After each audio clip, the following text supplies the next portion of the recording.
La gloire et l'honneur soient rendus à notre Dieu, le Créateur du ciel et de la terre.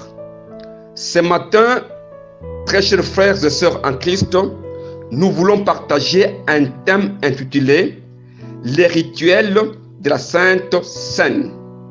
Les rituels de la Sainte Seine est notre sujet du jour. La foi rituelique de plusieurs fidèles dans nos églises se confondent à la vie éternelle. Dans nos églises, nous observons plusieurs rites imposés aux fidèles. Ces rites sont constitués par des règles et des cérémonies en usage dans une religion. Nous avons très souvent les rituels des baptêmes et de la Sainte Seine. De sorte que chaque disciple doit être baptisé et chaque disciple doit manger la Sainte Seine. C'est comme pour dire qu'un disciple qui n'est pas baptisé ou qui n'a pas mangé la Sainte Seine n'aura pas la vie éternelle et n'entrera pas dans l'enlèvement. Très chers frères et sœurs en Christ, la Sainte Seine, conçue comme un rite, chaque église ou confession religieuse a ses propres rituels de la Sainte Seine et des baptêmes. Alors, la vérité est où? Qu'est-ce qu'on peut retenir à ce sujet? Ce rituel de la Sainte Seine, devenu une cérémonie répétitive dans nos églises, est un rite sacré. Nous avons nous posé la question, que dit la Bible à ce sujet? Dans les rites de la Sainte Seine, on utilise le pain et le vin. Et quand est-ce que la Sainte Seine a commencé? Selon la Bible, nous lisons Genèse, chapitre 14, verset 18 jusqu'à 19.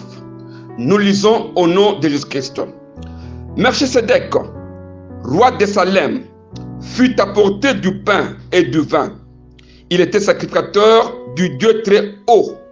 Il bénit Abraham et dit: béni soit Abraham par le Dieu très haut, maître du ciel et de la terre.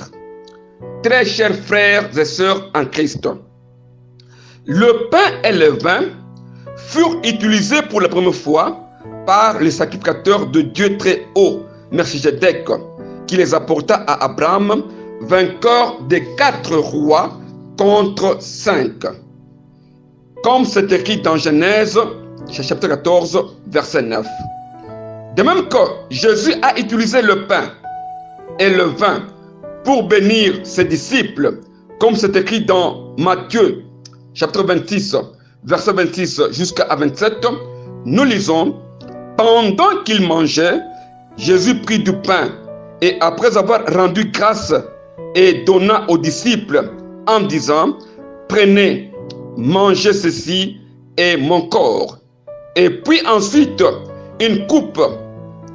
Il prit une coupe et après avoir rendu grâce, il a l'air donnant en disant: buvez-en tous. Très chers frères et sœurs en Christ, Melchisédek, en donnant à Abraham le pain et le vin, il avait béni Abraham, disant: béni soit Abraham par le Dieu très haut. Le pain et le vin étaient donnés à Abraham tout simplement, et non pas aux jeunes gens qui l'ont accompagné à la guerre. Les 318 braves serviteurs nés dans sa maison, selon Genèse, chapitre 14, verset 14. C'est pourquoi la Sainte Seine n'est pas donnée à tout le monde, sauf aux apôtres, tel que écrit dans Matthieu, chapitre 26, verset 20. Nous lisons: le soir étant venu, il s'est mis à table avec les 12. Très chers frères et sœurs, membres de l'Église, on peut se poser la question: Judas Iscariote avait-il aussi mangé la Sainte Seine? Nous disons non. Et quand nous lisons Hébreux chapitre 7, verset 15 jusqu'à 16, nous lisons, cela devient plus évident encore quand il paraît un autre sacrificateur à la ressemblance de Melchisedec, institué non d'après la loi d'une ordonnance charnelle, mais selon la puissance d'une vie impérissable. Très chers frères et sœurs en Christ, en apportant le pain et le vin à ses disciples, Jésus devient un sacrificateur à la ressemblance de Melchisedec en abolissant la Pâque juive qui était l'œuvre de la loi et d'une ordonnance charnelle. C'est pourquoi Moïse n'a pas donné à Israël le pain et le vin dans le désert, tel qu'il est écrit dans Deutéronome chapitre 29, verset 5 jusqu'à 6. Nous lisons: j'étais conduit pendant 40 années dans le désert. Tes vêtements ne sont point usés sur toi, et ton soulier ne s'est point usé à ton pied. Vous n'avez point mangé de pain, vous n'avez bu ni vin, ni liqueur forte, afin que vous connaissiez que je suis l'Éternel, votre Dieu. Très chers frères et sœurs en Christ, il y a trois choses: le pain, le vin et la liqueur forte. L'Israël dans le désert, dans le chemin des 40 ans, dans le désert, n'avait pas mangé le pain et n'avait pas bu le vin. C'est pourquoi ils ne connaissaient pas Dieu.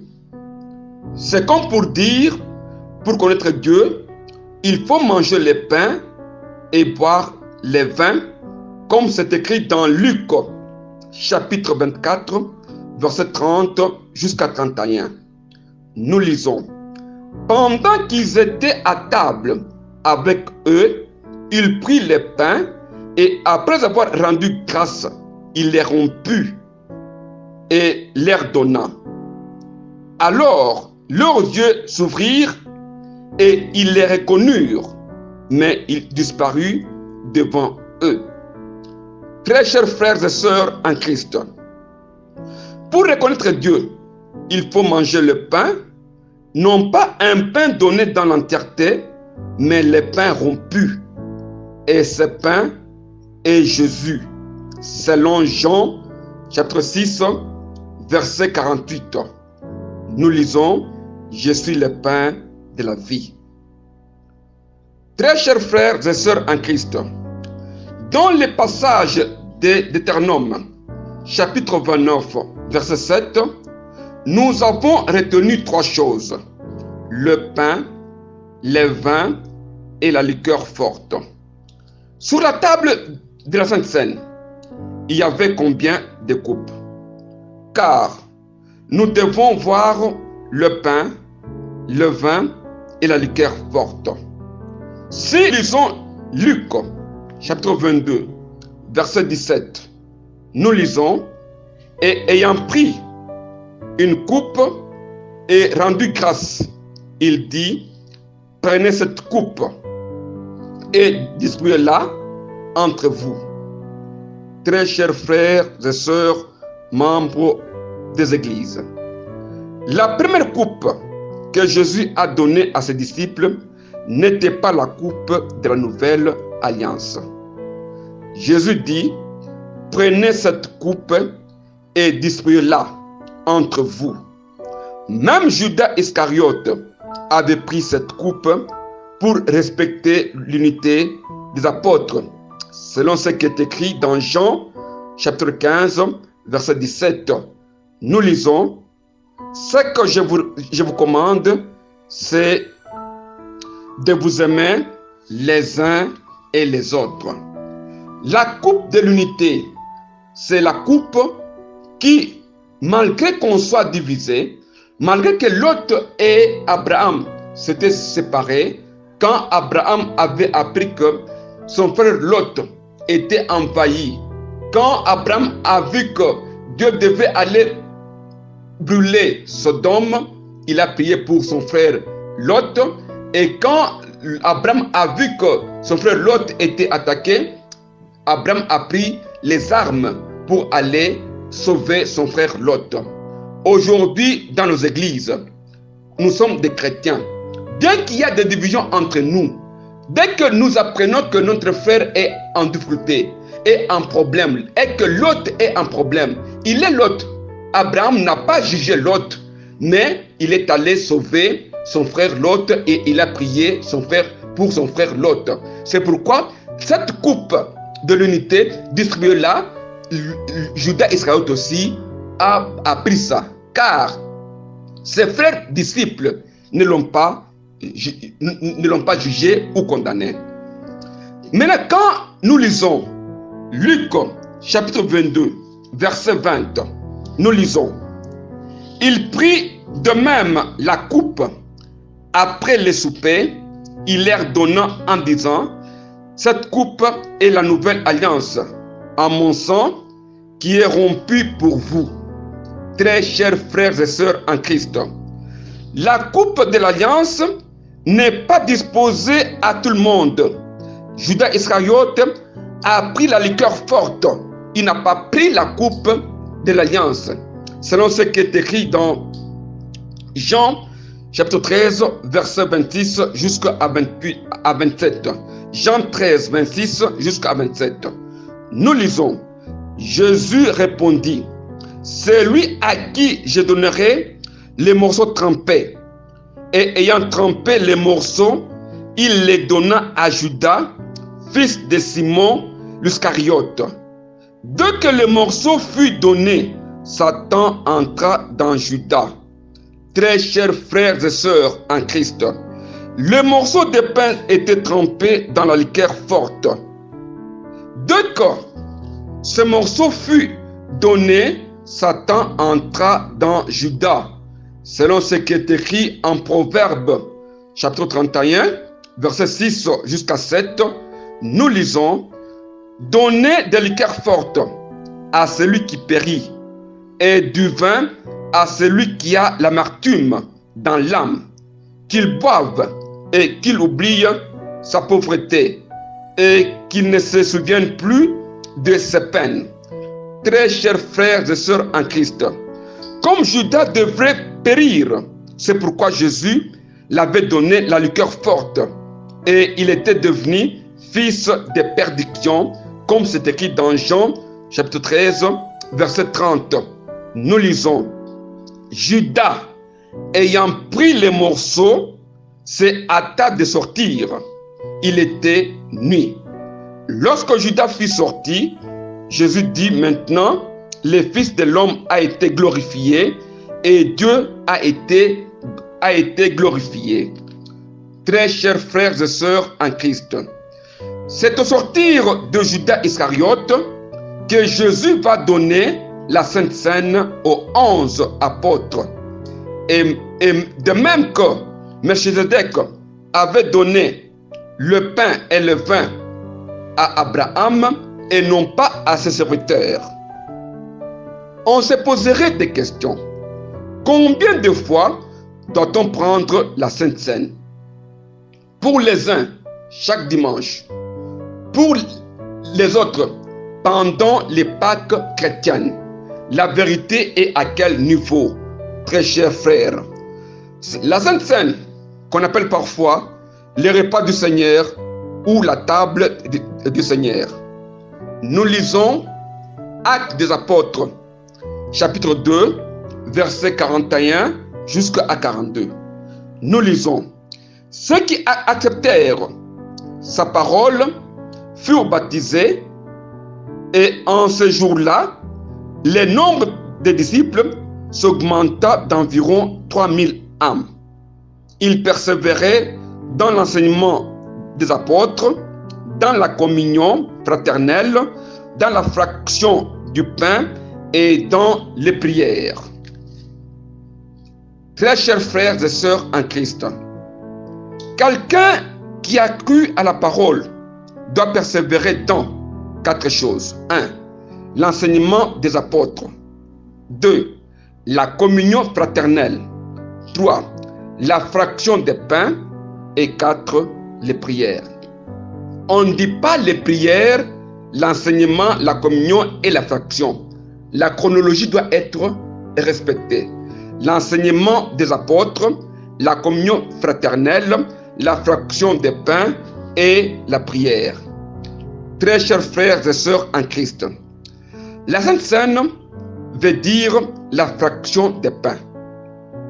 Fractionner le pain, c'est diviser avant de partager. Le pain est commun et on doit le diviser avant de le manger. Fractionner le pain, c'est montrer la composition du pain. Ce pain étant la parole de Dieu que nous devons fractionner, décomposer, illustrer pour montrer la vie et l'essence des Écritures. Comme il est dit, en elle était la vie et la vie était la lumière du monde, selon Jean chapitre 1, verset 4. La vie est à l'intérieur. Cette vie est la lumière. Et cette lumière est là pour éclairer. Pour voir cette lumière, il faut ainsi partager les pains. Il faut diviser les pains. Il faut que le pain soit fractionné. C'est ainsi que Jésus avait rompu le pain pour montrer l'intérieur du pain. Et enfin que tout celui qui devait manger, qui ne mange pas un pain qui est entier, qui n'avale pas un pain qui est entier, mais qu'il avale un pain qui est fractionné. C'est pour dire que à tout moment, quand nous devons interpréter les Écritures, c'est ça fractionner le pain. Nous fractionnons le pain afin que l'on puisse montrer la vérité de Dieu qui est cachée dans les Écritures. Mais malheureusement, nos frères qui font la Sainte Seine, ils donnent aux fidèles un pain qui est entier, un pain qui n'est pas divisé, un pain qui n'est pas fractionné. Fractionner le pain, c'est donner l'interprétation des Écritures. Quant à nous, à tout moment où nous donnons l'interprétation des Écritures, cette Écriture qui est Jésus, qui est même le corps de Jésus, car le corps de Jésus, c'est les Écritures. Quand nous devons interpréter, fractionner, montrer la vie, la lumière qui est dans les Écritures, nous sommes en train de manger la Sainte Seine. Voilà comment est-ce qu'on doit manger la Sainte Seine pour avoir la vie. Ainsi, Paul dit dans 1 Corinthiens, chapitre 11, verset 29 jusqu'à 30, nous lisons, « Car celui qui mange et boit sans discerner le corps du Seigneur, mange et boit un jugement contre lui-même. C'est pour cela qu'il y a parmi vous beaucoup d'infirmes et de malades et un grand nombre de morts. » Très chers frères et sœurs, membres des églises, le corps du Seigneur, c'est les Écritures. Manger, c'est entendre. Nous mangeons comme Dieu avait dit à Adam dès le commencement que le jour où tu mangeras, il avait donné à Adam une instruction de manger de tous les arbres et de ne pas manger. Ce manger-là revient avec Jésus. Il dit, vous devez manger mon corps. Manger, nous mangeons quand nous entendons, quand nous interprétons la parole de Dieu. C'est-à-dire que manger le corps de Jésus-Christ, c'est corps qui est l'écriture. À tout moment, quand nous devons interpréter, donner le sens des Écritures, alors c'est en ce moment-là que nos yeux vont s'ouvrir, nous allons avoir la vie et nous serons sauvés. Quand Jésus a laissé la Sainte Seine, il a dit ceci, Faites ceci en mémoire de moi. On le fait comment? Nous le faisons à tout moment quand nous donnons l'interprétation. L'essence réelle des Écritures, nous sommes en train de rompre le pain, afin que tout celui qui voit la vie qui est à l'intérieur, qui soit sauvé et qui voie la lumière. Jésus a dit, je suis la lumière du monde. Et cette lumière-là est cachée dans les Écritures. Cette Écriture, c'est ça même, les corps de Jésus-Christ. Prenez ceci, mangez, c'est ça mon corps. Les corps que l'on mange, nous mangeons les corps, c'est quand nous interprétons et nous comprenons des Écritures. Malheureusement, nous avons les rituels de la Sainte Seine. La cérémonie qui a beaucoup d'ornements. Les ornements d'hommes, pour les uns, il faut manger le pain, il faut avoir des plaques, il faut avoir de vin, il faut avoir des verres, tout ça. Or, Jésus n'a pas donné un pain dans l'entièreté, mais il a rompu le pain. Rompre le pain, c'est donner l'essence des Écritures. Tant que nous n'avons pas l'essence réelle des Écritures, la Sainte Seine que nous sommes en train de commémorer dans nos églises n'est qu'un rituel. Et le vrai Sainte Seine est en nous. Nous, quand nous donnons l'essence réelle du corps du Christ. Ce matin, c'est ma salutation à tous mes frères et sœurs des églises. C'est votre frère, l'apôtre missionnaire de l'Orcancon de Kalomba, à partir de Kasumbalesa. Je vous remercie.